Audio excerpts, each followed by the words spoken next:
Good morning, everyone. Thanks for joining this webinar. My name is Raghuraman Balachandran. I work as a big data solutions architect with AWS. First up, thanks for joining this webinar on a busy working day.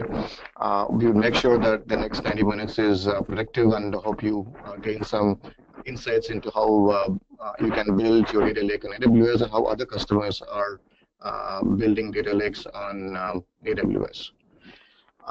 So before I get started, a couple of callouts.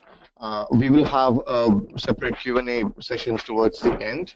But however, at any point in time during this webinar, if you have any questions, please feel free to post those questions through the questions panel that you see in the webinar window.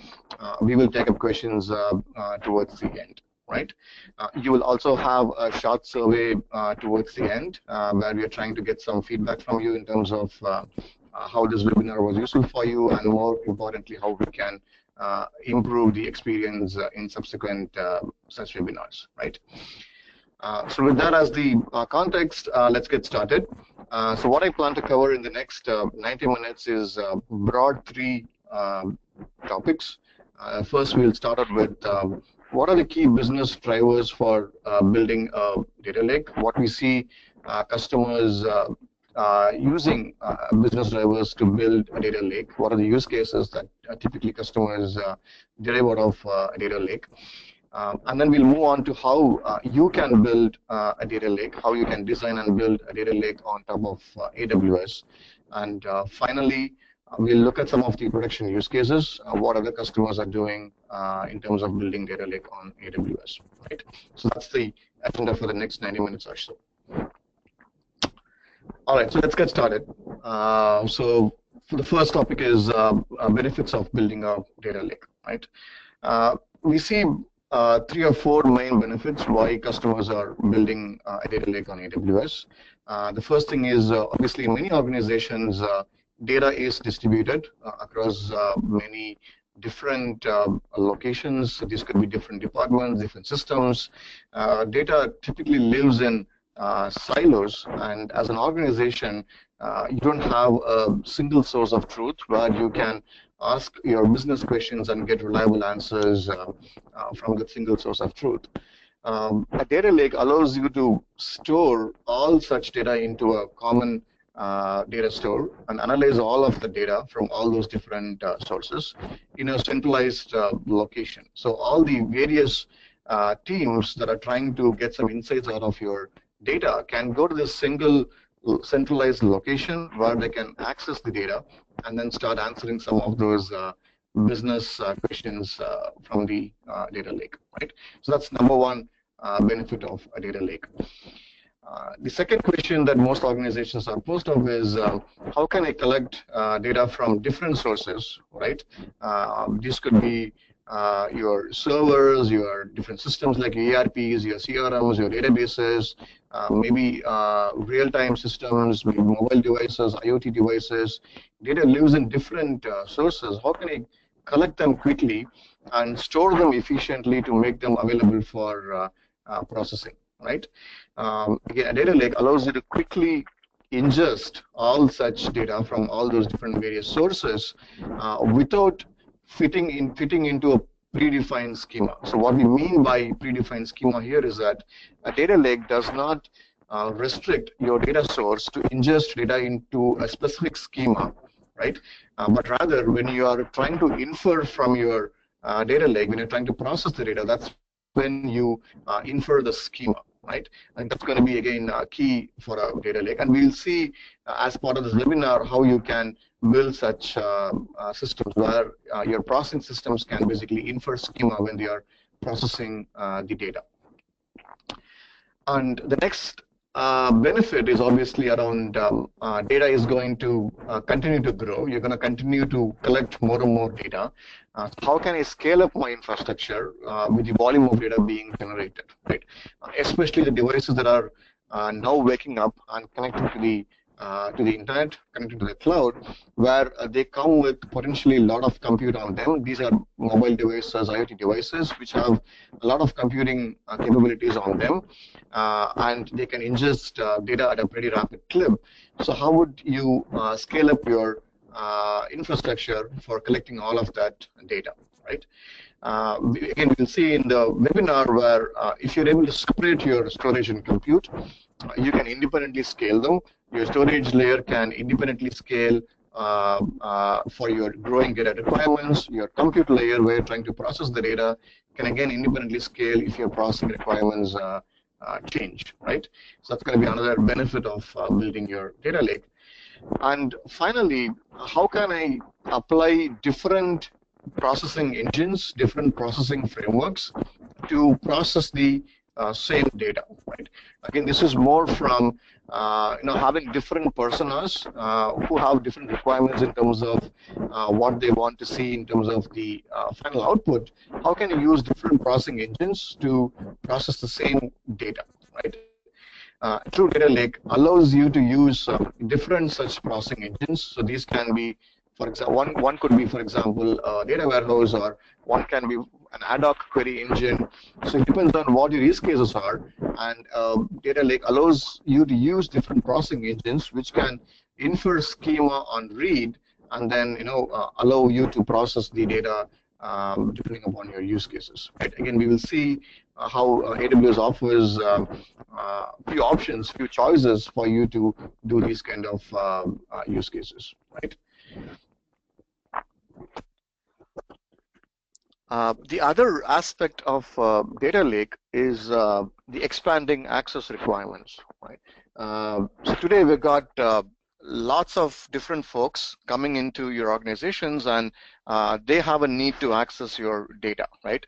There are folks like business users who typically care about aggregated data, and they probably want to use some kind of a dashboard to look at your data. That could be data analyst and data scientist who again wants to access your data, right? And there can be some engagement platforms or automation, right, that you want to kick off based on your data, right? So these are different personas who have different needs, different requirements, and they would want to use different tools to process your data and start making some sense out of your data, right? And when they want to do that, they should be able to find what information is there in my data lake and access it in a secure fashion as well, right? So that's going to be another important requirement of data lake. And again, as we go through this session, we will see how different personas can use different tools to process your data and make some sense of your data. So with that as a context, when you move forward, so you have these different systems which are now trying to push data. So you have an exponential growth in terms of your data. So these could be your transactions which are happening in your OLTP systems, your databases. You want to capture data from there. You probably want to capture data from your ERPs, your web logs, maybe from servers where they're generating lots of logs. Maybe directly from mobile devices in terms of what users are doing in your app, and of course from social media where your users are again generating data on your brand, right? So you need to be able to capture data from all these different sources, and one of the key aspects is these different sources generate data at different speed and different scale, right? Some of them can generate data at very near real time at pretty rapid clip, and you should be able to ingest real-time data into your data lake. And maybe some of your systems like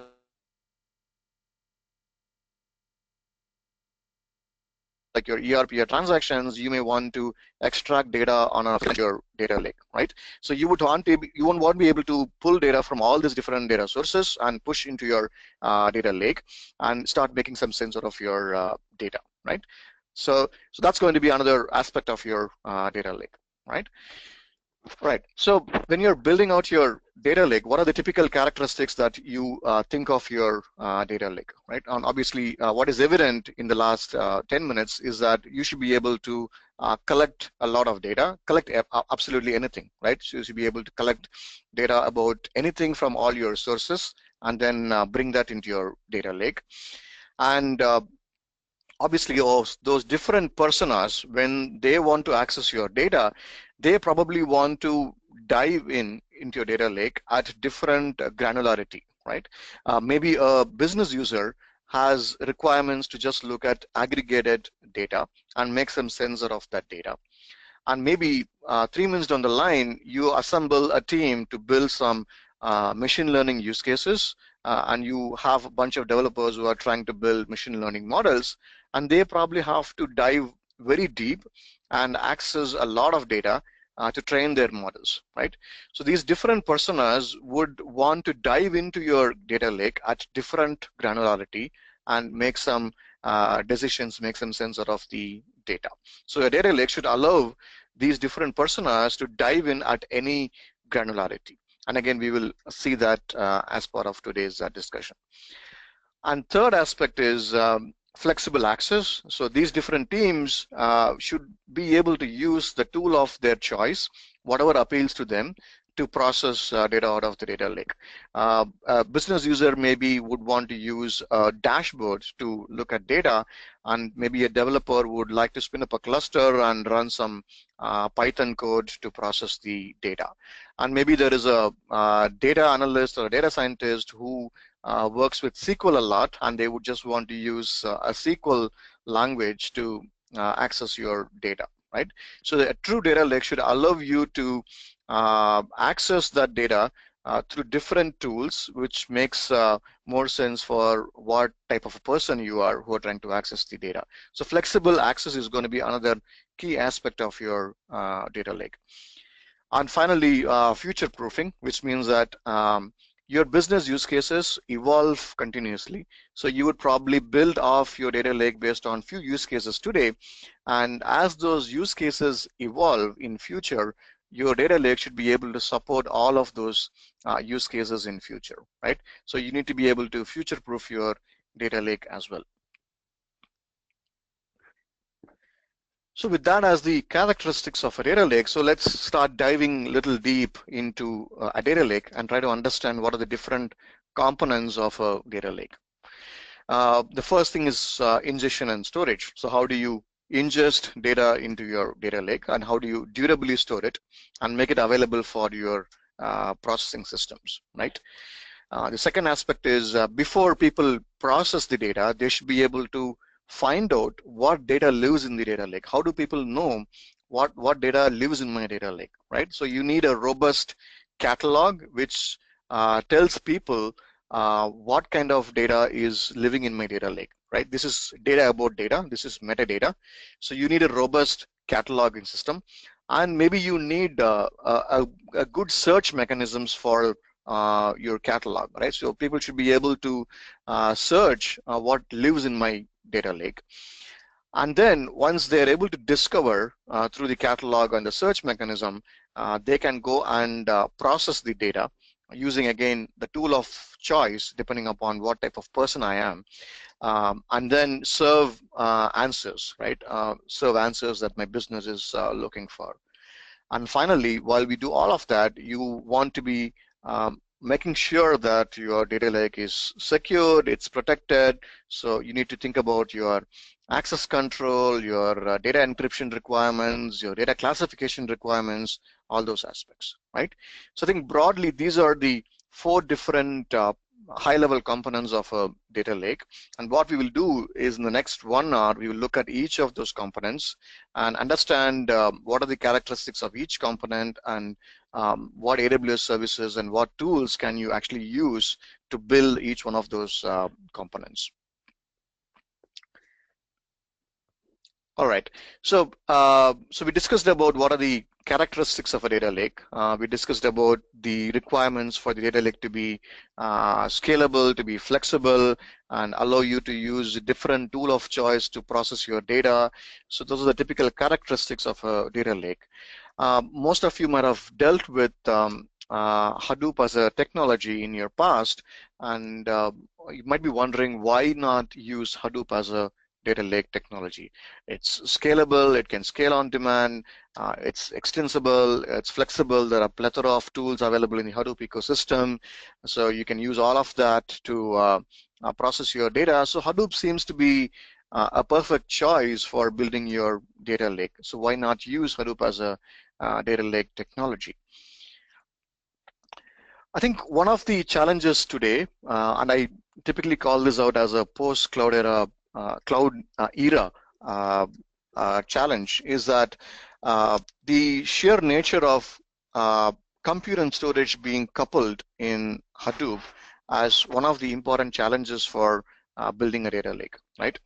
So when you are spinning up a Hadoop cluster, you are spinning up both the compute and storage, and they are tightly coupled, and data lives within that Hadoop cluster, right? Now, what is the challenge with this kind of a setup? The number one, so let me give you a perspective. So let's say you have spun up a Hadoop cluster. Maybe you have spun up a 10-node Hadoop cluster or a 100-node cluster, depending upon your requirements. And most of the time, you size your cluster based on the storage requirements. You anticipate how much amount of data you are going to collect, and then you size your cluster. Now, let's say you have a 10-node cluster, and it has got about a terabyte of storage on each of the nodes. You have over 10 terabytes of storage, and you are collecting data, right? And as you are collecting more and more data, you realize, let's say 6 months down the line, your storage requirements starts growing, and you are hitting that 10 terabyte mark pretty quickly, right?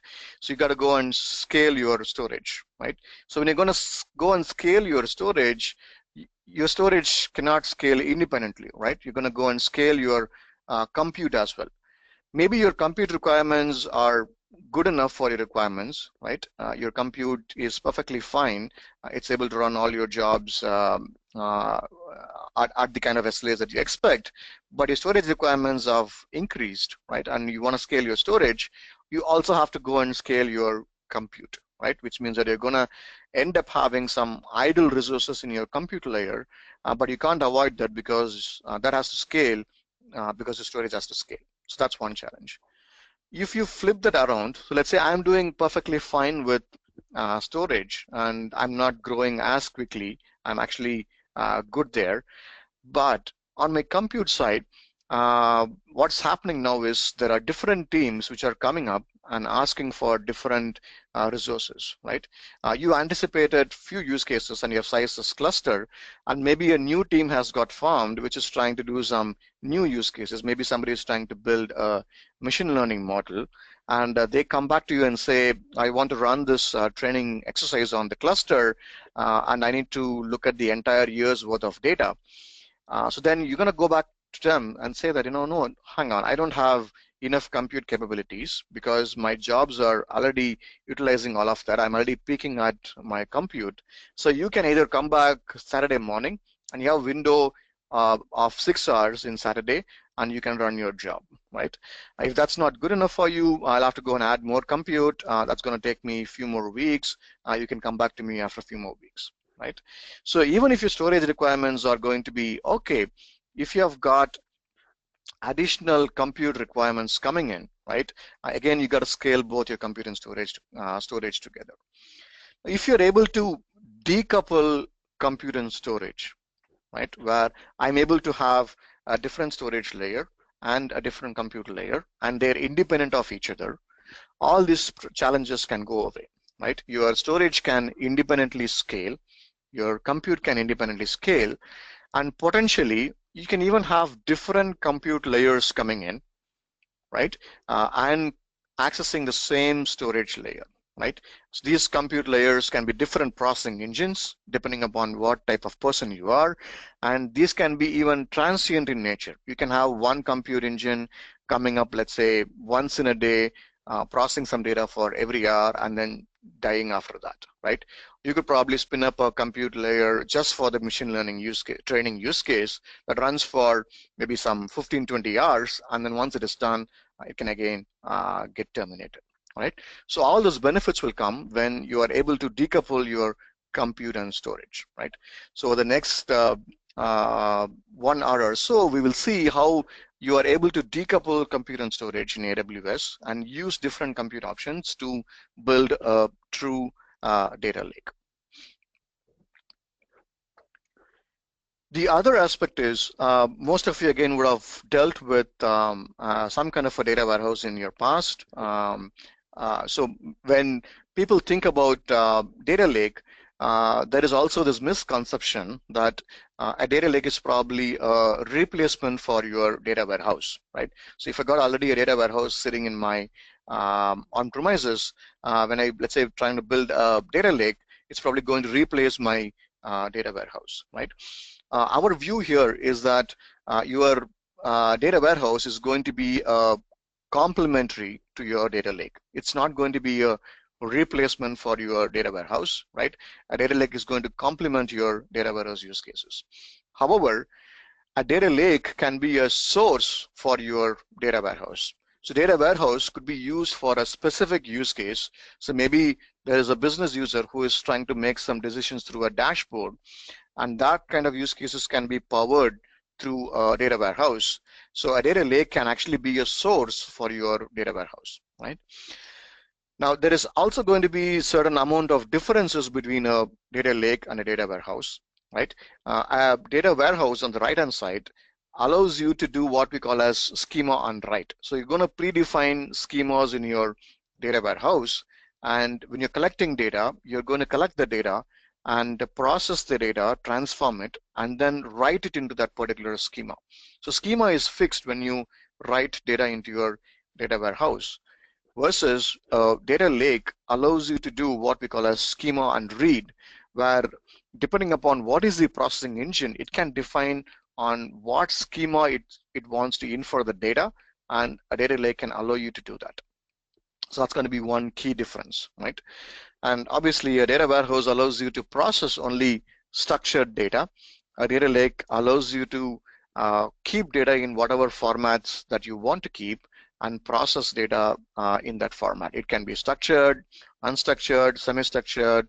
A data lake does not really restrict you in terms of what kind of data you can store in a data lake. A data warehouse, if you want to introduce new content, let's say you want to introduce a new dashboard or a new schema, it's going to take some time to introduce new data, because you have to again build out those new schema, build out your ETL pipelines to transform data. It's going to be time consuming to introduce new data. But a data lake allows you to ingest data at a rapid clip. You can ingest data from new data sources because the schema inference is going to be done when you're processing the data, right? In terms of use cases, data warehouse typically allows you to do BI type of use cases with probably very limited predictive use cases. A data lake, on the other hand, allows you to do a wide variety of use cases. It can do your BI use cases, it can do data science, it can do advanced analytics, maybe predictive analytics, machine learning. All of those use cases can be supported by a data lake.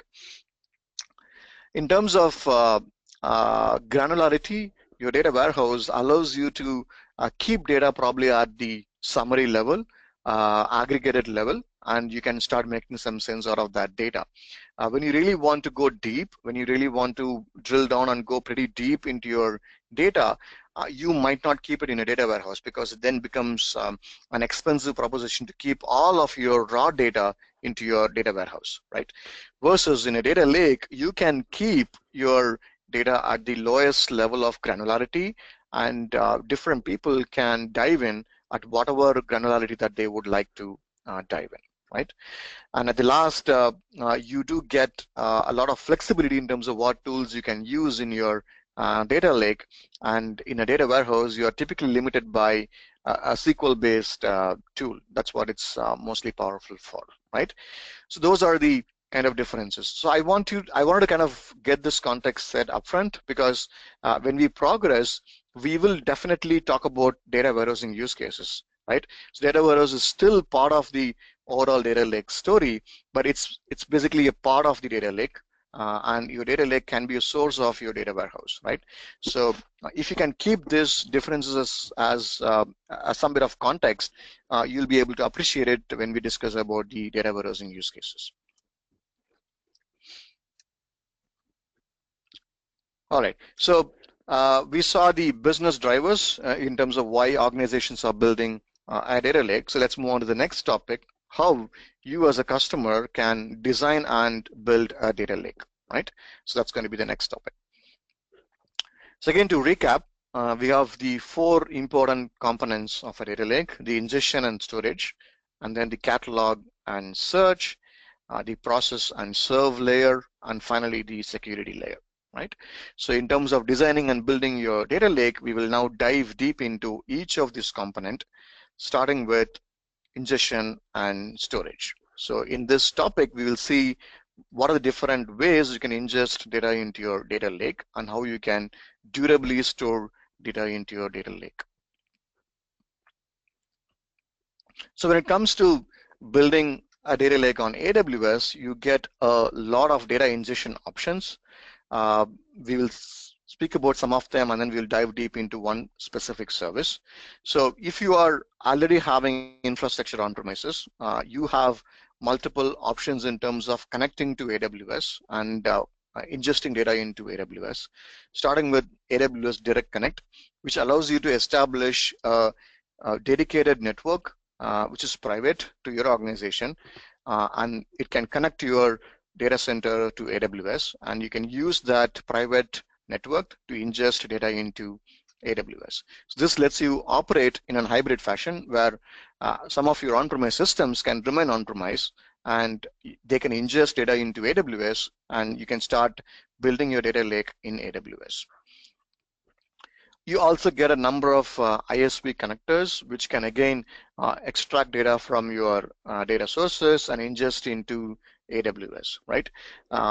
We have a broad set of ISV connectors. So these can be your data integration partners, your ETL tools that you are already using. All of them have got connectivity to AWS services to ingest data into your data lake in AWS, right?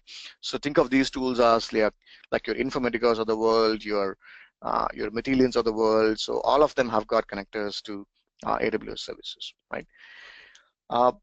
The next one is Kinesis. Again, we will dive deep into what Kinesis is. So I'll skip that for now. And then you got something called a storage gateway, which is an appliance, which is a software appliance that you can deploy in your on-premise environment, and you can use that to again ingest data into AWS, right? So we provide a virtual machine image, a VM image that you can deploy in your on-premise environment as a virtual machine. It can connect to your existing infrastructure, and it can start ingesting data into AWS. And then there is S3 transfer acceleration. We will talk about S3 in detail, but what S3 transfer acceleration allows you to do is use our edge network, where you got lots of edge locations across the globe, use that to rapidly ingest data into S3, right? So that again speeds up your ingestion speeds into the S3 service. With respect to S3 service, we'll again talk about it slightly ahead in terms of what capabilities S3 offers and why it makes sense to build your data lake on top of AWS, on top of S3. And finally, you got AWS Snowball, which is a physical appliance that we can ship to your premises. So it has got about 100 terabytes of storage. It gets shipped to your premises. You can hook up that to your network, start transferring data into the appliance, and once you're done, you can ship it back to a data center, and we will copy that data into your S3 buckets, and you can start processing your data, right? And again, on top of all of these options, we provide robust APIs, right? So we provide a CLI, we provide SDKs for all popular languages, be it Java, Python, .NET, Ruby, all of these popular languages. We provide SDKs, so you can use any of these SDKs or CLIs, and never underestimate the power of CLI and SDK. Right? I'm a fan of CLI. You can use this, for example, use the S3 CLI to simply start pushing data into S3, right? They're definitely very, very powerful. So that's another choice if none of those above choices work for you. So with that as the context from a data ingestion perspective, let's now dive a little deep into one specific service, one specific platform called as Amazon Kinesis, right? And we'll talk about how you can use Kinesis to ingest data into AWS. So the Amazon Kinesis has become a platform by itself. So it now offers 3 different services, right? You use these 3 services to ingest streaming data into AWS and again start processing streaming data in near real time, right? There are 3 different services. The first one is Kinesis Streams, second one is Kinesis Firehose, and the third one is Kinesis Analytics, right? And we will again start looking at each of those services in a little bit more detail and understand what it can offer in terms of capabilities. Starting first with Kinesis Streams. So what Kinesis Streams allows you to do is to create an arbitrary stream. So for example, you have got data coming from various data sources. So these can be your websites, your servers, your mobile apps, your on-premise systems. So data can be coming from different data sources. You can go to Kinesis Streams and create a arbitrary binary stream, which is multi-availability zone by default. For those of you who might not know what an availability zone is, an availability zone is one or more data centers that operate in a region, and in each region we've got multiple availability zones, and each availability zone has got its own independent infrastructure in terms of power, cooling, internet, backups, and all of that. And each availability zone has got independent all of that infrastructure. They're isolated from each other, and you can operate in a highly available fashion, right? So when you deploy a Kinesis stream, it is deployed across multiple availability zone by default. And from all those different data sources, you can ingest data in near real time into that infrastructure. And that infrastructure is fully managed by AWS. You don't have to manage any infrastructure on your behalf. AWS will do it for you. And as those data are getting ingested into that infrastructure, on the other side, you can have various applications consuming the data, again in near real time, and doing various use cases, right? Maybe you can have one application which is simply collecting the data and pushing the data into S3, which is our storage service.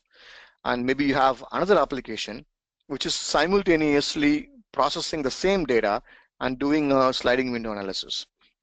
It's trying to probably detect some anomalies and alert your systems when some anomaly is being detected. And maybe you have a third application which is simply loading the data into your Redshift, which is a data warehouse. I'll talk about it in detail. And you can use that to serve your business use cases, right? So like that, you can have different applications that you deploy. All of them can connect to that stream concurrently and process that real-time data concurrently and start answering your questions, right? That's what Kinesis Streams can offer you. So by default, Kinesis Streams allows you to retain data for 24 hours. So whatever data that you ingest into Kinesis Streams, it is retained by default for 24 hours. And after that, we will automatically expire the data from the stream. Of course, if you want to retain it for a slightly longer period, you can extend it up to 7 days, right? That's with respect to the data retention. And you can replay the data within any 24-hour window in that stream. So let's say you're ingesting continuously into the stream, and one of the applications, it crashed for some reason. Maybe you had an infrastructure challenge, or the application just crashed for whatever reason, and you now bring up the application, let's say a couple of hours later. Now that application has to process from where it left, right? So the application has to go back in time and process from that particular point in time, right? If it crashed, for example, at 10 o'clock in the morning, and you recover the application at 12 o'clock in the noon, the application has to go back in time and process all the data from 10 o'clock, right? So Kinesis streams allows you to replay within the 24-hour window if you want to go back in time and then process the data. And then on the ingestion side, if let's say your throughput starts increasing, let's say all those devices are ingesting more and more data, what you can do for your Kinesis stream is you can dynamically scale out and scale in the number of shards behind your stream, right? So when you create a stream, you deploy something called as the number of shards behind the stream. And as your throughput requirements increases, you can scale out and scale in the number of shards behind your stream. The service will automatically take care of splitting the number of shards or merging the number of shards depending upon what you're doing on the stream. And finally, in terms of stream processing, you have lots of choices. You can run your own applications on EC2, or you can use Lambda, which is basically a service that we provide, where you can upload a piece of code and that piece of code gets invoked whenever there is any data coming into your stream. Or you can use any of the popular stream processing engines, be it, let's say, Apache Spark or Apache Splunk.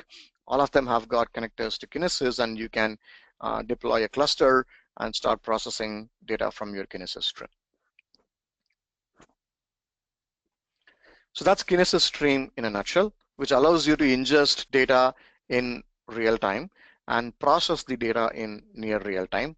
And you've got lots of choices in terms of how you can process the data and start making some sense out of the data, right? So that's number one service. The second service within Kinesis family is Kinesis Firehose, where again, it allows you to create something called as a stream, a delivery stream. And when you create that stream, you can again ingest data from all your data sources. Again, these can be your mobile devices, your servers, or your IoT devices. All of them can ingest data into that particular stream. We would automatically provision all the infrastructure behind the stream. We would take care of automatically partitioning your key space to improve throughput whenever there is an increase in your throughput. And we would also take care of the scaling aspect. Whenever, let's say, your ingestion side increases the throughput, we can automatically, again, increase the infrastructure behind Firehose. While we do all of that, on the other side, we can automatically batch, we can compress the data and encrypt the data and land the data into any of those three destinations. So Kinesis Firehose can automatically batch, compress, and encrypt streaming data and land the data into either S3, Redshift, or Amazon Elasticsearch service, right? So if you want data to be available to any of those three destinations, Kinesis Firehose can automatically ingest data into those three destinations, right?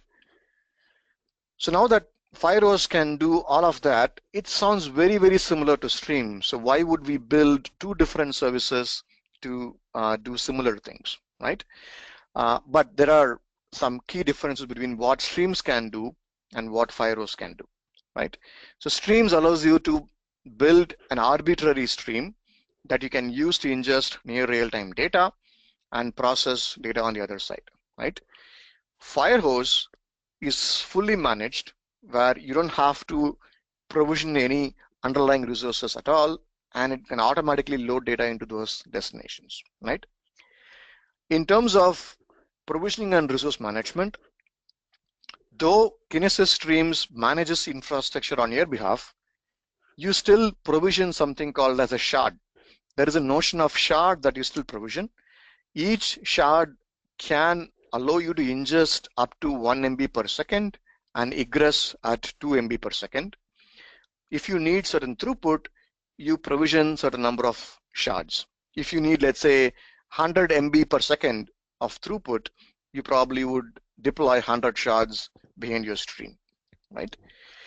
Versus Firehose, where you don't have to deploy any shards, we would again automatically deploy infrastructure for you, right? So you don't have to provision any underlying resources at all.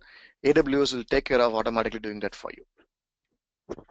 On the streams, whenever you want more throughput, you are going to explicitly scale, right? So as a developer, you are going to control how much throughput I need from my stream. So you would scale the number of shards based on, again, metrics. We provide metrics at a shard level. You can go and use those metrics to scale. Here on the Firehose side, you don't have to explicitly do any scaling action. AWS will automatically do it for you. The Firehose service automatically looks at what is your ingestion throughput, and it'll automatically scale the infrastructure for you, right?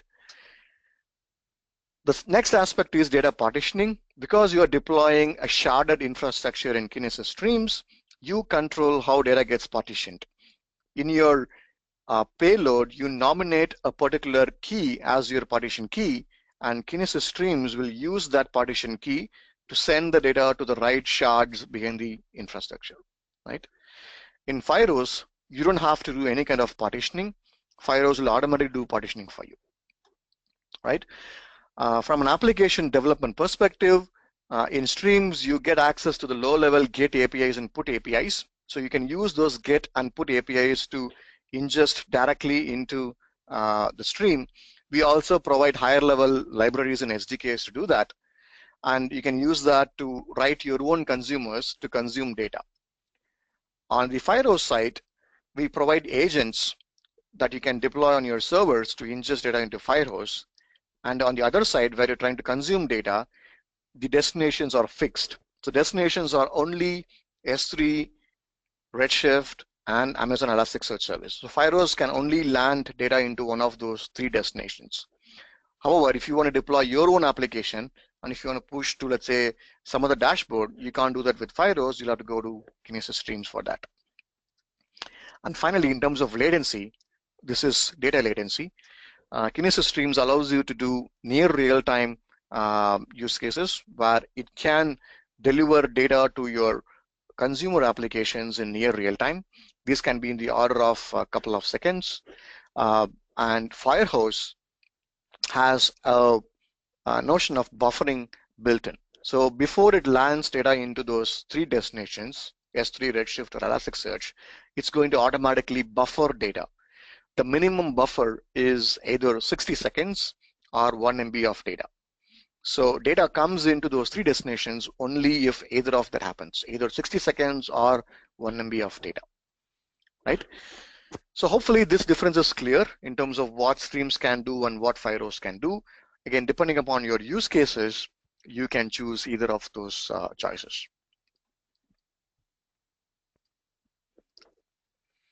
The third service that is offered under Kinesis platform is Kinesis Analytics. So let's say you are ingesting data into either stream or Firehose from all those different data sources, and you are again having multiple consumer applications processing data out of your stream. What you can do with Kinesis Analytics is go to Kinesis Analytics and say, here is my streaming source. My streaming source is either Kinesis stream or Kinesis Firehose. That's where data is coming in. And run this piece of SQL against that streaming source. So Kinesis Analytics takes a SQL input from you, and it can hook up to any of those two sources and run that SQL against that streaming source. And the output of that particular SQL that you give can be pushed again into a stream or a Firehose, right? So let's say you got data coming into your stream or Firehose, and you can't write your own applications. It takes a lot of time for me to write my own application, but I can write SQL pretty quickly, right? So I can go to Kinesis Analytics and give my SQL to Kinesis Analytics, and that SQL is run against the stream, and the output of that SQL can be again further pushed into another stream or Firehose. So here is a simple example. So reInvent is actually live now. It's happening this entire week in Vegas, and lots of people are tweeting about reInvent.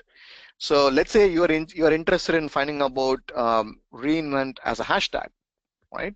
So what you can do is, let's say you are ingesting all of the Twitter Firehose data into your Kinesis Stream or Kinesis Firehose, you can go to Kinesis Analytics and say, I'm interested only on read-in-one hashtag, and give that particular query to Kinesis Analytics. And that query gets run against the streaming data, and the output of that query can be again sent into your another stream or another Firehose. The key thing to remember here is that that SQL is being run on the streaming data, right? So as data arrives into your streaming source, that SQL is run against that, which means that you can do things like sliding window analysis or tumbling window analysis, those kind of analysis against streaming data, right?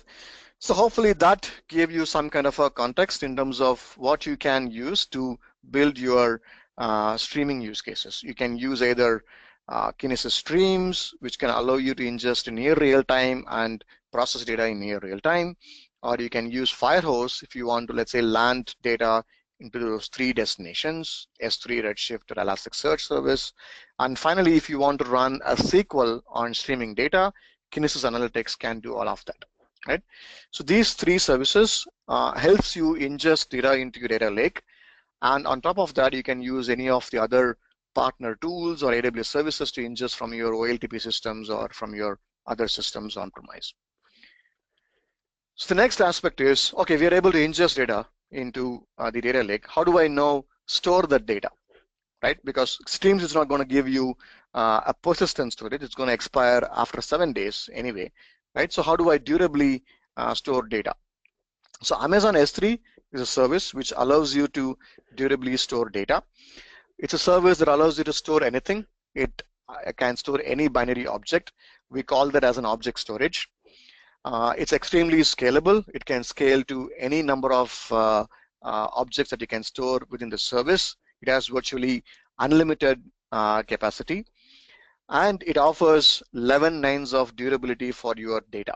So Amazon S3 is a region level service, so it is multi-availability zone by default, and whatever data that you store in Amazon S3, whether it's, let's say, a single byte or 1 GB or terabytes of data, all of them get 11 nines of durability, right? So 99.99 after that. Extremely durable. You can be rest assured that your data is durable when you store it in S3, right? And that's an SLA that the service offers. Within S3, you get multiple storage options. Standard is a default. You also get standard infrequent access and also Glacier. Infrequent access is great for data that you typically not access frequently, but maybe once in a while.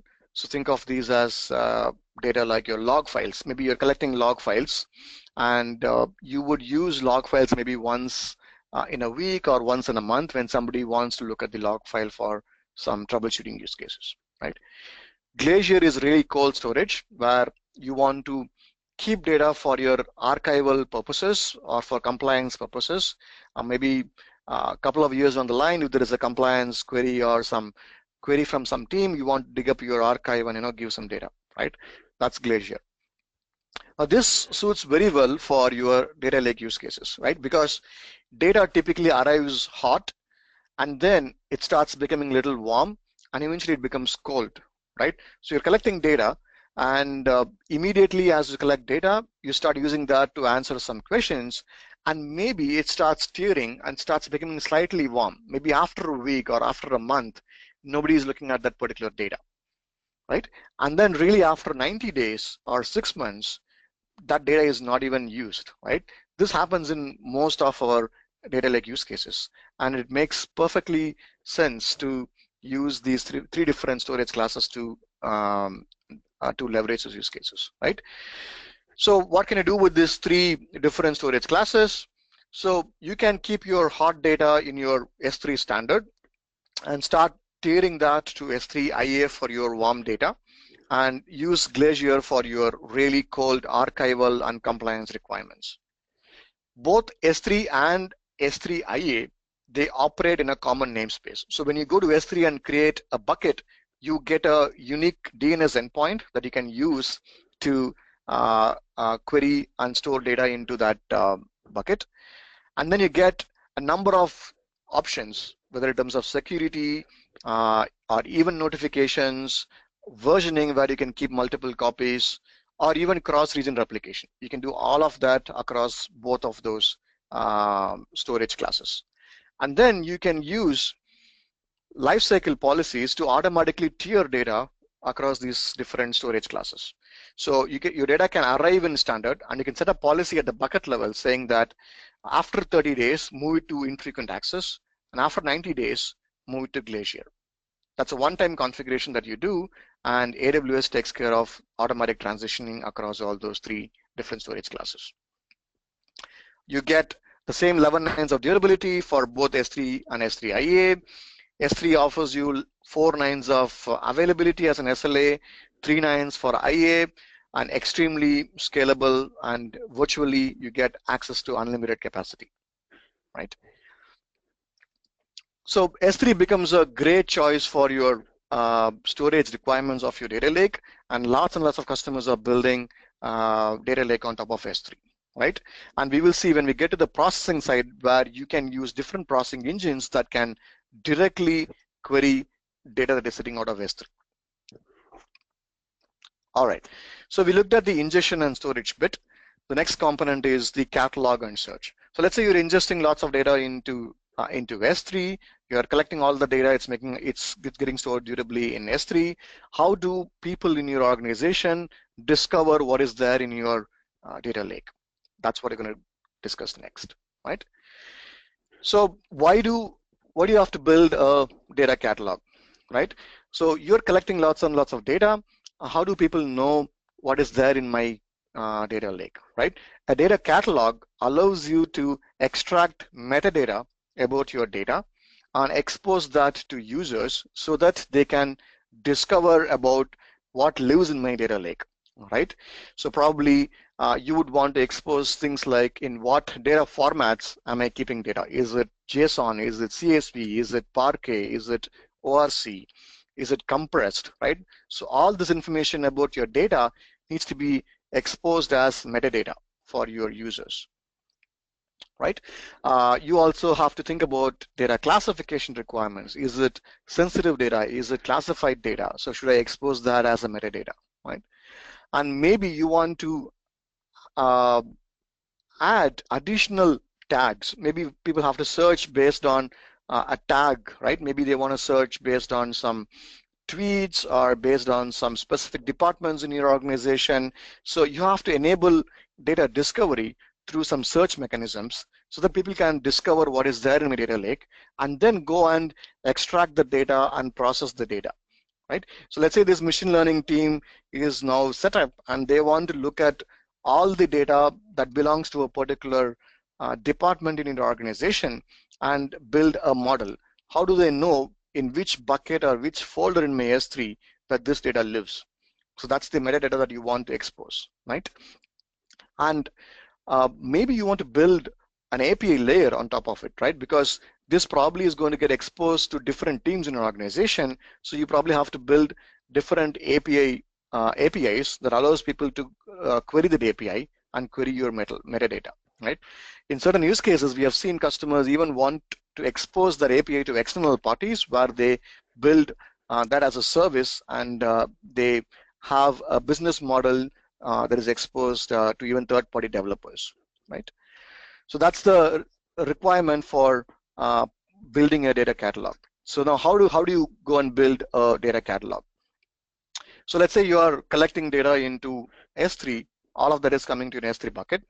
S3, like we discussed, allows you to do what we call as event notification. So whenever you push a new data into an S3 bucket, a new file, a new object, an event can be triggered, and that event can trigger what we call as a Lambda function. So AWS Lambda is a service that allows you to give us a piece of code, and we would run that piece of code in some infrastructure that we manage, and that piece of code gets executed in response to events in your pipeline. So if S3 generates an event, that piece of code can be automatically invoked, right? In that piece of code, you can have your own logic to extract metadata.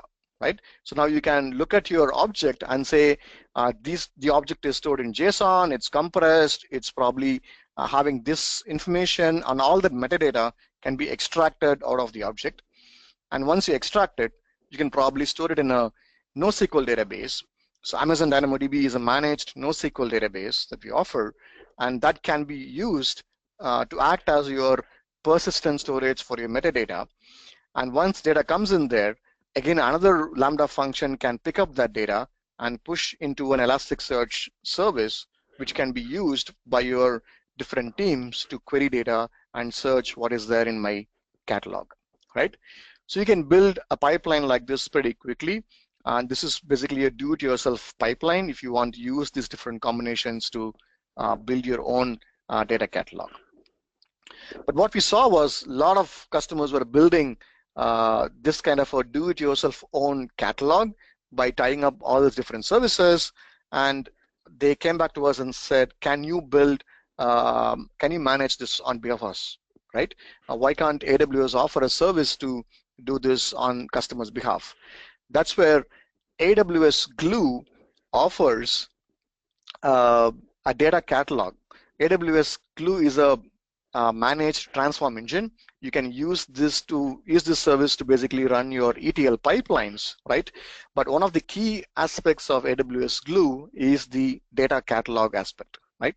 And we'll talk about how you can use the Glue catalog to enable your metadata discovery and search, right? The Glue service is built on Apache Spark. So whenever you define your ETL jobs within Glue, it runs on the Apache Spark infrastructure that is completely managed by AWS on your behalf, right? So at a high level, what AWS Glue offers is three main components. One is the data catalog, where Glue maintains a Hive compatible metadata store that can be used as a central catalog repository, right? It maintains a Hive compatible meta store that automatically gets populated, and I'll talk about how the catalog gets populated. But the key thing is other processing engines, whether it's, let's say, your own Spark cluster or your own Presto cluster, all of them can easily connect to this catalog and start running queries against this catalog, right? The catalog component has built-in crawlers that you can define, which can automatically crawl various data sources and extract metadata from those data sources and populate your catalog. For example, there are built-in catalogs for S3 where it can automatically crawl your S3 buckets, and whenever there are new objects available in the S3 bucket, it can extract metadata about those new objects and populate your catalog, right?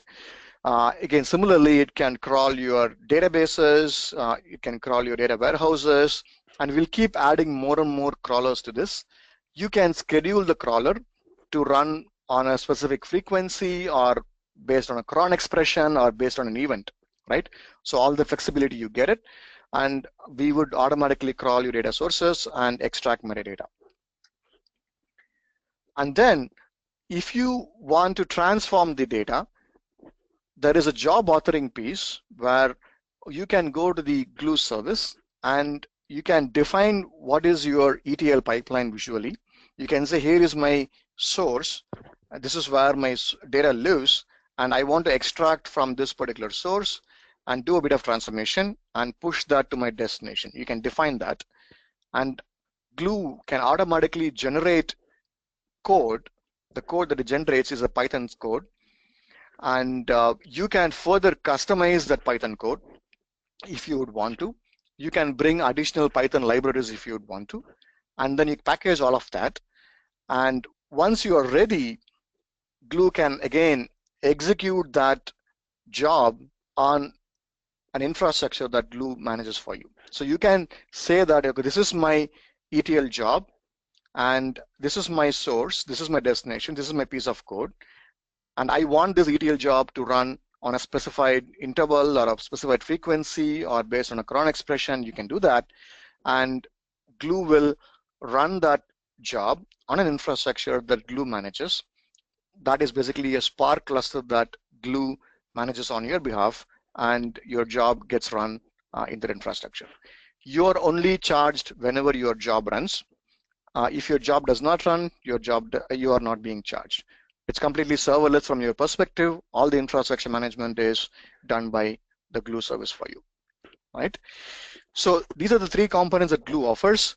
But from a cataloging perspective, Glue now exposes a centralized catalog that lives outside of your storage and compute. It's separate, it lives outside, so that any processing engine can hook up to this catalog and start processing your data, right? So this is a third perspective. We spoke about the storage and compute being decoupled. This is a third perspective where your metadata is also decoupled, and your different processing engines can hook up to this metadata and find what is there in my catalog and use that to process my data. All right. So now on top of the metadata, if you want to, let's say, expose an API, right, that your internal teams and external teams can use to search and extract information about your metadata, you can probably build an API on top of it. Again, AWS provides a service called as API Gateway, which allows you to quickly define APIs. So you can go to the service and start creating APIs for your metadata and catalog, and use that API to build a website which your users can go to discover what is there in my data lake, and then start extracting data to process the data, right? So what API Gateway allows you to do is hook up different backends. So your backends can be a Lambda function or your own EC2 where you've got an app deployed, or any public endpoint, right? So these functions can in turn hook up to your Elasticsearch or to Glue, which is where your actual catalog lives. And whenever a user submits a query, the API Gateway can call your Lambda function or your own EC2 endpoint, which further submits the query to your own Elasticsearch cluster or to Glue to basically query your catalog, right? And then your users, they can use an endpoint which is behind a CDN. So CloudFront is our CDN service. So your users can connect to that endpoint and then query your API Gateway. API Gateway also has a cache built in, so any of the frequently used responses can be automatically cached within the API Gateway itself. And then you also get monitoring through the CloudWatch service, right? So if you're interested in putting an API on top of your catalog, you can definitely look at API Gateway as a choice there. So that kind of sums up the catalog and the search component of your data lake, right? So now we got data coming in through Kinesis and other various tools. It gets ingested into your data lake, and then you use S3 to durably store your data, and then you can use your own combination of Lambda, DynamoDB, Elasticsearch, or Glue to basically extract metadata about your data and then populate a catalog that lives outside of your processing engines, so that anybody, any team can now come and discover data and start processing the data to answer questions, right?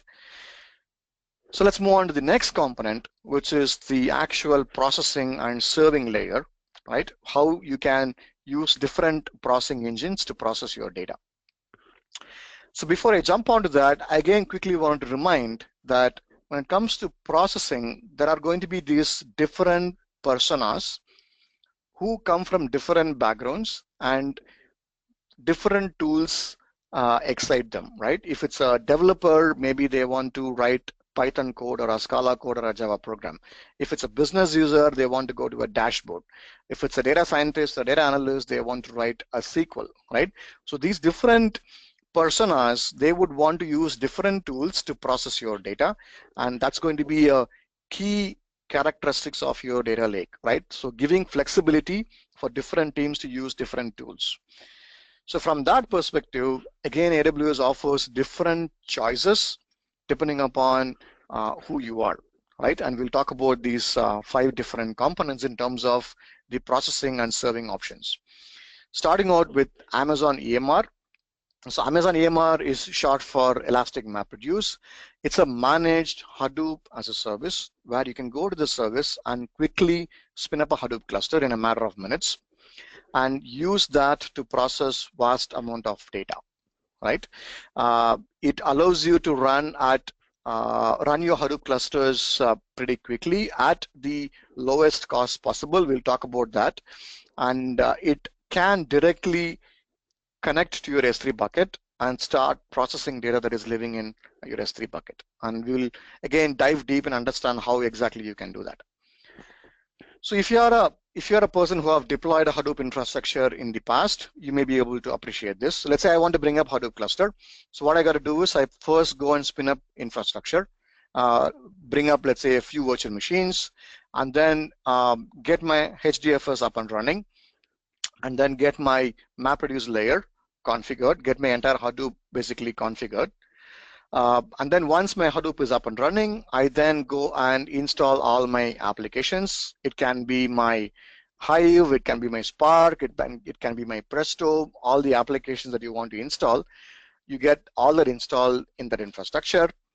And once all of that is done, you now start running your first job, right?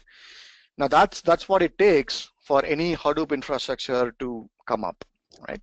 Now, Amazon EMR can take care of all of that aspect where you can go to the service and say, I want a 100 node cluster of this particular configuration. I want these applications installed on it. These are the versions of applications that I want to be installed. It can do all of the provisioning aspect, get your Hadoop installed, get all the Hadoop applications installed on it, and you can quickly go and run your jobs on it. And all of that can happen in a matter of minutes. Within about 10 minutes, you can have the entire cluster up and running, and you can start running your jobs on it.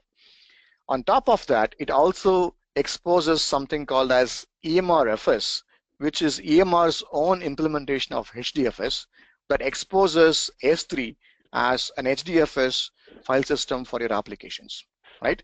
So you don't have to make any changes in your applications. You can run the same Spark or Presto query. You can simply point it to an S3 bucket, and your application still thinks that they are talking to S3, but EMRFS exposes that as a HDFS, right? So with this, EMR decouples your compute layer and storage layer, where your entire compute layer can come on demand, run a job against your S3, and then when a job is complete, the entire compute layer can get terminated, right? This is a very, very powerful way of looking at compute and storage decoupled, where you get lots of flexibility in terms of independently scaling your compute and storage, and potentially having even multiple compute layers directly querying your storage layer. And then EMR gives you access to all the popular applications that you have been using. So EMR does not, let me take a step back. EMR works with the Apache distribution. So you get all the popular applications that is available in the Apache ecosystem, right? Whether it is Spark or Hive or Presto or Zeppelin or Flink or Phoenix, any popular application that you see in the Hadoop ecosystem, EMR can support all of that. And more importantly, you can have multiple clusters spinning up through EMR, querying data that is sitting out of S3. You can have a long-running cluster where interactive queries are being submitted through maybe Presto or Spark SQL, or you can have a transient cluster which comes up once in a day or once in a few hours, does some batch jobs, and then once the job is complete, it gets terminated. Or maybe you can have different workload-specific clusters. If let's say that machine learning team comes to you and say, I want to crunch my entire year's worth of data, don't touch your operational pipeline, your operational cluster, spin up a new cluster, and that team can use that to crunch all the data, right? So that's the kind of flexibility you get it. And if your metadata is external, if you're using Glue Catalogue, or even if you're using Hive, Hive can store the metadata in an external database, right? So your metadata also lives outside of your cluster, giving you the flexibility. So here is a quick comparison on running Hadoop on EC2 versus EMR, where with Hadoop on EC2, you are going to spin up the infrastructure upfront and set up for 3 times replication for your HDFS. right? And it's going to be a single availability zone setup, and you will pay for storage units upfront, and your cluster has to be 24/7 operational, right? You can't turn off the cluster because data lives within the cluster. Now versus EMR, you are keeping data in S3 and you are not provisioning three times three times capacity for your HDFS layer, because you are now going to leverage S3's own multi-AZ 11 nines of durability, and your compute layer can directly access S3, right? You're going to only pay for however long your cluster runs. If your cluster runs for 1 hour, you only pay for 1 hour, right? And remember, EC2 has gone to per second billing, which means that anytime that you stop the cluster, your metering immediately stops to that particular second, right? So that's going to let you save a lot of money in terms of running your cluster on EMR. And on top of that, you can use EMR to elastically scale up and scale down your cluster, and even auto scale cluster, right? Your nodes in the cluster, the slave nodes in the cluster, can be automatically scaled based on auto scaling rules and dynamically expand your computing requirements on the cluster. In addition, EMR also integrates very well with spot market. So spot market is a different market in EC2 where any excess capacity that we have in our availability zones, we make it available as part of the spot market, and any customer can go and bid for capacity, and if your bid wins, you get access to that particular EC2 instance, right? The main advantage of operating in spot market is that the instances available in the spot market are available at significantly reduced pricing when compared to the on-demand hourly pricing that you get on EC2, right?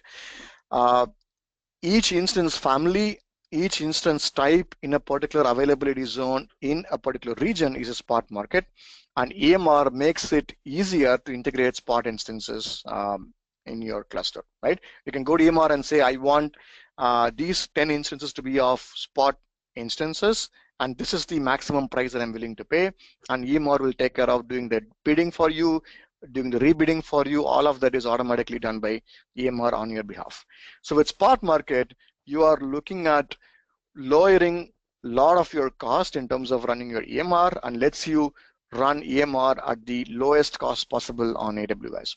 In fact, many of our customers, many of the large customers use this extensively, be it Netflix or Finra. They use extensively spot instances to lower their cost of running EMR. Lots and lots of customers use EMR. This is a small snapshot of all the customers that are using EMR. Thousands and thousands of customers are using EMR. It's a pretty large service by itself. Since launch, we have launched more than 15 million clusters on the service. It's a pretty big service that the team operates, right? So that's one of the choices in terms of using EMR for all your Hadoop workloads. And the key takeaway is that it allows you to quickly spin up a cluster with all the Hadoop applications that you would want to install on them. And more importantly, it allows you to decouple compute and storage, where you can keep your data in S3 and decouple the compute layer from the storage, right? And think about transient clusters, multiple clusters, and workload-specific clusters processing the same data. All right, so that's the first processing engine. The next one is Redshift, which is basically a relational data warehouse that can be spun up for all your data warehousing requirements, right? So this fits into those data warehousing use cases where potentially you have lots of dashboards and BI use cases that requires a data warehouse where you are building up schemas which are going to support those complex joins, the drill downs that you typically do on your typical BI reporting use cases, right? Redshift fits into that space. It gives you a fully managed relational data warehouse and follows an MPP architecture. I will talk about the architecture. And you can start at 25 cents an hour, and your effective per terabyte per year cost can be as low as $1,000 All right. For those of you who have managed data warehouses in the on-premise world, this can be very, very compelling from a cost perspective. So how does the Redshift architecture looks like? So when you go to Redshift, you're going to spin up a cluster. The cluster has a leader node which exposes a JDBC ODBC endpoint. So any of your SQL clients or BI tools can readily connect to the leader node using the JDBC ODBC endpoint. And behind the leader node, there are these compute nodes, and you will choose when you spin up the cluster how many compute nodes you want. And those compute nodes are the ones which store data on them. And whenever you submit a query, the query goes to the leader node. The leader node computes the query execution plan, generates a C++ code that gets sent to all the compute nodes. And all the compute nodes work in parallel and execute the query and send back the results to the leader node, which does the final aggregation and sends it back to the SQL client, right? The compute nodes are offered on two platforms, SSD platforms called as DC1, DC2, and magnetic disk-based platforms, which is DS1 and DS2, right? And you can start with a single compute node and go all the way to 100 compute node and going all the way up to 2 petabytes of storage and 2 petabytes of compressed storage on the cluster. So Redshift does a bunch of things. So from a IO perspective, so this is going to be the key aspect when you talk about query performance, right? Because your query directly translates to IO operations on the cluster. So Redshift does a bunch of things from reducing the IO. First thing is it stores data in a columnar format. So most of your data warehousing queries, they're not going to scan all the columns in your table. They're going to pick only a couple of columns, and you do a lot of group bys and order bys on those columns. So Redshift stores in a columnar format, allows you to extract only those specific columns. Data is stored in compressed format. So the 2 petabyte that you get on the largest cluster is for 2 petabytes of compressed storage, right? And then the third thing is it maintains something called as zone maps, where if you sort your table, Redshift in the memory maintains the minimum and maximum value for all the blocks in the underlying storage, so that when you fire a query, and if the query has a filter clause, it can go to the zone map and infer which blocks to be read and which blocks to be skipped based on that information, right? So it can effectively skip a lot of blocks based on this zone map. And the fourth aspect is Redshift has direct attached storage, which means that there is no network in between the computer and storage, and it can speed up all your queries.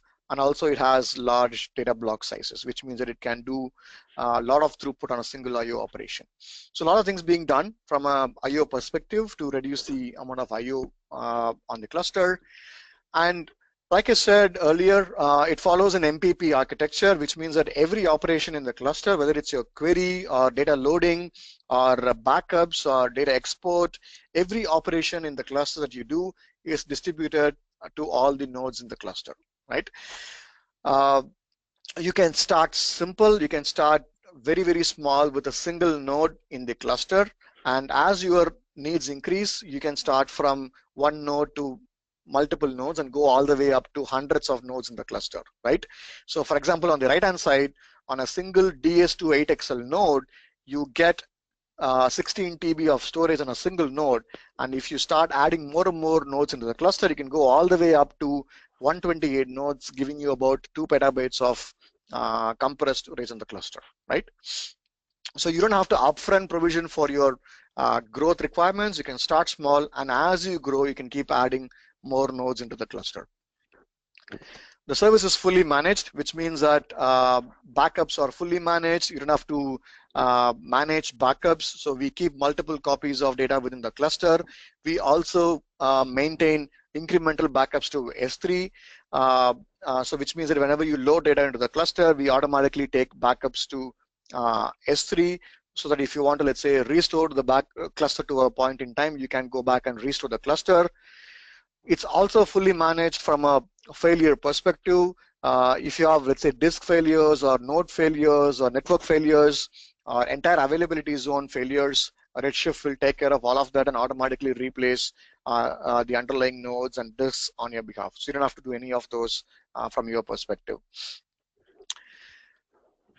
security is built in. Redshift, you can deploy that in your own VPC, in your own private subnetworks within the VPC.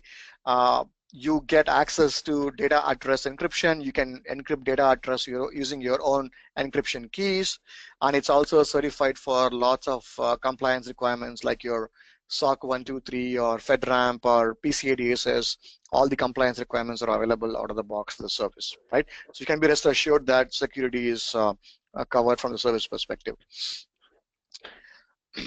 It's also a continuously evolving platform. So we keep adding features to the service, and you get access to those features in your service. So when we launch a new feature, it gets automatically patched in the cluster. You don't have to do anything. You wake up the next morning and you have the feature available for you to use, right? And lastly, it has a large ecosystem where any of your existing data integration tools or BI tools can work with Redshift. For example, if you're using Tableau or Informatica or Click or MicroStrategy or new tools like Looker and Matillion, all of them can work with Redshift as well, right? So that's the second processing engine. And the third one is Elasticsearch Service. I'm fairly confident that most of you are aware of what Elasticsearch is. It's an open source search engine that is popular for log analytics and full text search. So Amazon Elasticsearch Service allows you to quickly spin up a cluster of Elasticsearch nodes fully managed by the service. So it can automatically, so you go to the service and say you need how many number of nodes in the cluster. It can automatically provision that for you. You can scale the cluster as your need increases.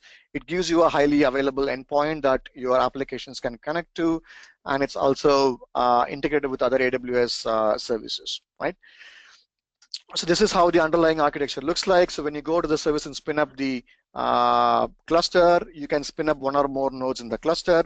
We put up an elastic load balancing in front of your nodes and expose a DNS endpoint, and you can use that to send all your Elasticsearch API queries, right? And you get both audit trail and monitoring out of the box. This is fairly evident, self-explanatory. So just like any other Elasticsearch cluster, you can deploy multiple nodes in the cluster, and you have both shards and replicas. This is nothing new. This is the same as you get in Elasticsearch running elsewhere, but the service basically will manage all of that for you.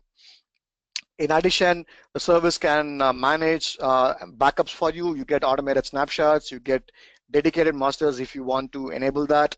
You also get availability zone awareness. You can deploy the service across multiple availability zone, and you get Kibana out of the box, and you can control security through VPC and access policies, right? So that's another choice from a processing perspective, where if you have log analytics use cases, Kibana dashboarding use cases, or full text search use cases, Elasticsearch service can help you there. And then you may have this different persona where they just want to run SQL query, and you got data sitting in S3, and you want to run SQL query. And spinning up a EMR cluster or a Redshift cluster might be challenging for you. So Amazon Athena can allow you to run interactive SQL queries against your S3 data, right? Where the service allows you to submit a SQL query to it, and it runs that SQL query against your S3 data. The entire infrastructure is managed by the service, and you only pay per query. If you fire a query, if the query runs for certain duration and scans X amounts of data, you only pay during that time. If you don't run any query, you don't pay anything to the service, right?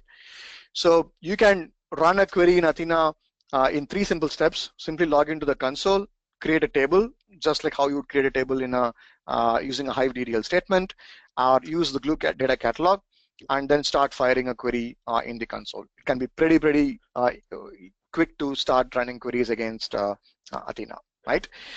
You don't load data into the service. It can fire that query against data that is sitting in S3 directly.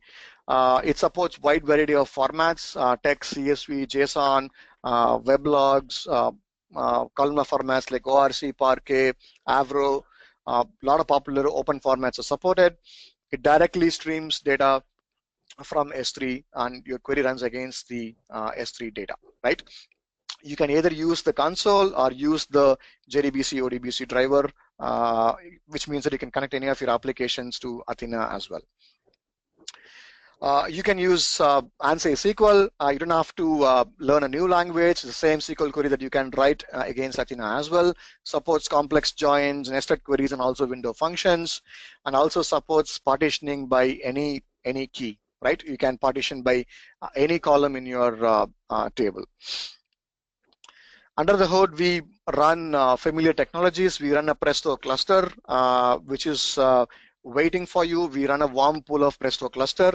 Whenever you submit a query, that query goes to the Presto cluster, and it runs against your S3 bucket, right? And we basically use Hive as the meta store, which means that it can, again, work with Glue data catalog as well. So here is a simple pipeline. Quickly, your data could be getting ingested to S3. You could be using EMR to cleanse and transform, and again load the cleansed data into S3. And then finally, you use Redshift for your dashboarding use cases, right? Athena can be used for any ad hoc use cases. So let's say if that data analyst or scientist comes and says, I want to run this ad hoc query, you don't have to touch the operational pipeline. You can go to Athena and run that query against your raw data in an ad hoc fashion. Similarly, you can also use Athena to query your aggregated data in an ad hoc fashion, right? So that's the sweet spot for Athena, right? It's pay per query model. You pay for $5 per terabyte of data being scanned. If you scan less, obviously you pay lesser on a pro rata basis. If you store data in a compressed and columnar formats with partitioning in place, you can save a lot of money in terms of what you pay to Athena, right? And finally, for all those business users where you have a dashboarding requirements, Amazon QuickSight is a service that allows any business user to quickly visualize data, right? You can go to the service and quickly start visualizing data that is sitting out of your data sources. So typically QuickSight is meant for data consumers or business users who would want to use some kind of a UI-based dashboard to look at their data, right? So you can go to the service and quickly define your data sets and start building dashboards through analysis. And then you can also build storyboards where you can combine dashboards as a story and then start sharing that storyboard with various users in your organization, right? I'm going to quickly go through this. I think we are right on time. So it has integration with various AWS services. So QuickSight can connect to your Redshift, your RDS, which is your database managed databases, or Athena, or even directly to your S3 bucket, right? It has lots of integrations against those different data sources. It has got an engine called as Spice, which is an in-memory engine. So you can optionally load data into this in-memory engine where it can speed up the queries for all those dashboards. So here is a sample use case where you can have dashboards being built on QuickSight that can directly submit the queries to Redshift. So either you use Spice to run some of your ready-made dashboards, or let's say when somebody wants to go and do drill downs, that can go down to Redshift, right? And similarly, it can connect to any RDS databases, your MySQL, the SQL servers of the world, or it can even talk to Athena and directly query data that is sitting out of S3. So any of those dashboarding use cases, you can again think about QuickSight for that, right? So that's the processing and the serving layer. And finally, on the security layer, we operate in a model called as shared responsibility model, where AWS can take care of security off the cloud, where it takes care of all the security of the underlying physical infrastructure, and then you as a customer take care of the security from your perspective in terms of whether it is your application or all the services that you deploy. It's your responsibility to make sure that you're defining the right set of security controls, right? So obviously we saw in the Redshift discussion, you can spin up VPC, which allows you to spin up a virtual network on AWS and deploy your infrastructure within the virtual network. You get network security out of the box. You can keep your entire infrastructure private if you would want to. And some of our popular services like S3, DynamoDB, and Kinesis, they also expose VPC endpoints, which means that your traffic to those services also can remain within the VPC, right? So here is a sample example where your EMR cluster can run within your private subnet and access your S3 as well, right? You also get IAM capabilities where you can define various users and groups and control fine-grained access policies for them, who has access to what kind of services and what kind of data. And if for your encryption requirements, you get KMS, which allows you to define your encryption keys, and all our services can use that for your at-rest encryption. And finally, from an audit trail perspective, CloudTrail is a service which again provides audit trail capabilities where it can record all the API calls made to all those different AWS services, right? So as a customer, when you use any of these services, you use these other security services, be it KMS or CloudTrail or VPC, to make sure that you're operating in a secured manner, right? So with that, we come to the final section of the talk, which is about how you can build modern data architectures on AWS. So typically what customers are building is you have these three different layers, what we call as a Lambda architecture, your batch layer, your real-time layer, and also your serving layer. On the right side, you've got these various personas who have different needs, and they want to use different tools to answer their questions. So your data sources on the left-hand side can be ingesting data into your data lake. You can use various tools to ingest that. On the serving layer, we saw that we can use a combination of different services to answer those different queries, be it Redshift or EMR or Elasticsearch or Athena. So different teams can use different services to answer those questions. And your data sits in S3. So that's where all your staged data lives, and that becomes your data lake, right? From your ingestion perspective, you connect to those different data sources, use different ingestion services, be it Kinesis or Direct Connect, and ingest data into your data lake, and use a range of services like IAM and CloudTrail for securing. And for your batch layer, data could be coming into your S3 bucket, and you can use EMR to extract and do your ETL in the batch layer and push that to your staged layer, which can further go down to your Redshift or your Elasticsearch. In your speed layer, you can use Kinesis for your streaming requirements, and you can think about using Spark streaming or Flink on EMR, doing stream processing, and again ingesting raw data into your raw data bucket.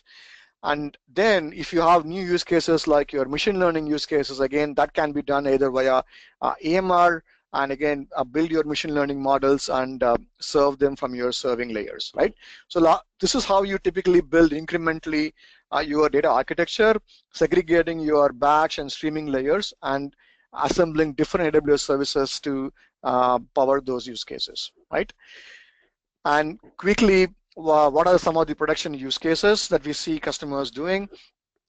So Netflix, they have been a great customer, one of our large customers, and those of you who have used Netflix, I'm sure you love their recommendation engine, where based on your viewing patterns, they recommend what other shows that you're likely to watch. That entire thing is basically being done through a number of EMR clusters. They have multiple EMR clusters. Some of them are ETL-driven, SLA-driven production clusters. They currently run 2,000 plus nodes on those EMR clusters, and they also have ad hoc exploratory clusters, which is again another 2,000 plus node cluster, right? And all of that is being run out of EMR, and their entire data set lives out of S3, right? So they are a large customer using the decoupled EMR, decoupled compute and storage model. FINRA is another customer. So FINRA is a large regulator in the US. So think of them like our SEBI in India. So they kind of regulate all the markets in the US, and they have a surveillance platform which runs on AWS. Primarily, they have to do a lot of fraud detection, and again, they use EMR extensively to do that. So this is their architecture where they got multiple EMR clusters, and they also have multiple Redshift clusters in their architecture.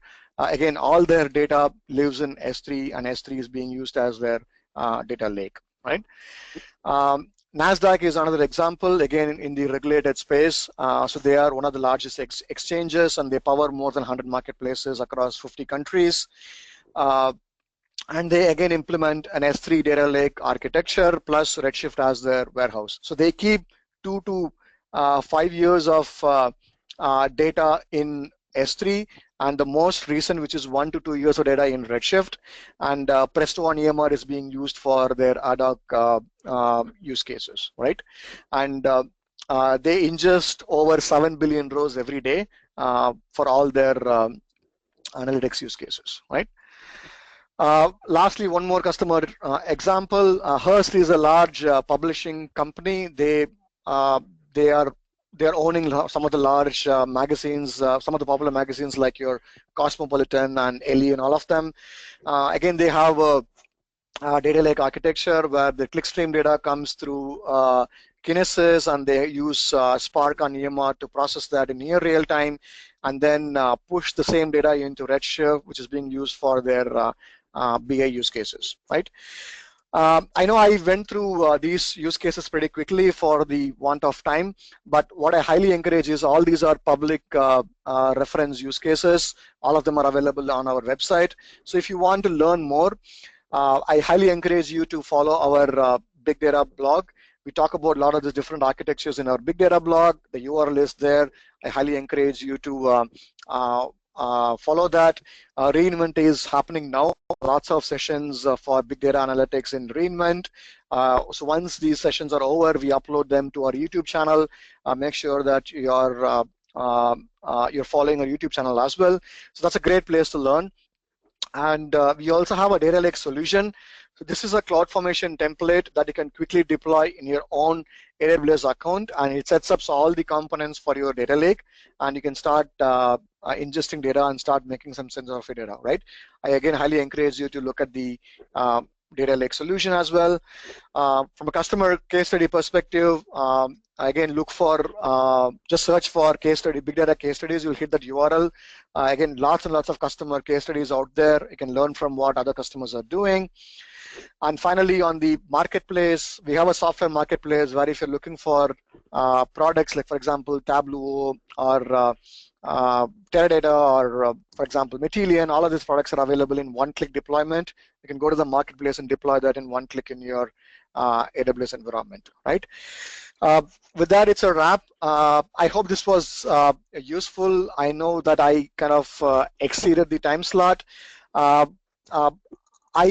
I can take few questions, a couple of questions maybe. I'll quickly go through the questions window, and I'll do probably a couple of questions before we wrap up, right? I'm just looking through the questions window.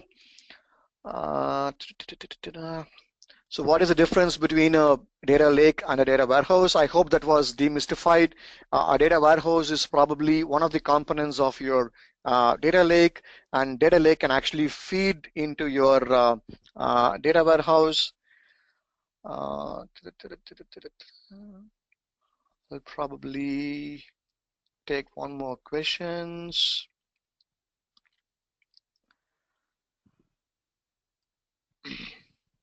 So major challenges to ingest data into the data lake. Other than AWS options provided, is it possible to use other non-AWS options like Flume and Scoop?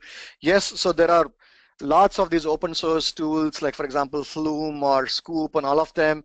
Lots of partner tools. Again, you can use all of them to ingest into your data lake. But one key thing to remember there is when you use any of these tools, just make sure that you are bringing the data into S3, because hopefully you are able to appreciate that if your data comes into S3, you can use various processing engines to process your data. But yes, the answer is a lot of these popular open source tools and partner tools allow ingestion into into S3. I'll probably take one more question. So one other question that I see is, when do you use streaming versus Firehose and vice versa? Again, I hope that was clear, where Kinesis Streams is more for near real-time use cases, and where you want to have your own applications processing data out of the stream. Firehose, the minimum latency is going to be either 1 minute or 1 MB, and the destinations are either those 3 services, right? So S3 or Redshift or Elasticsearch. So depending upon your use cases, you pick up either Streams or Firehose, right? I think I'll wrap up with that. I honestly wanted to do more Q&A. I wanted to allocate more time for Q&A. I really ran out of time. I'm really sorry about that. But what I will do is, we have the email IDs of folks who ask these questions. We will individually respond to each one of you, those of you asked questions, and hopefully we're able to answer your questions. So thank you so much. Thanks for joining. Hopefully it was productive. If you have any further questions and follow-ups, please do reach out to us, and we are happy to help you out, right? Thanks a lot, and you have a wonderful day ahead.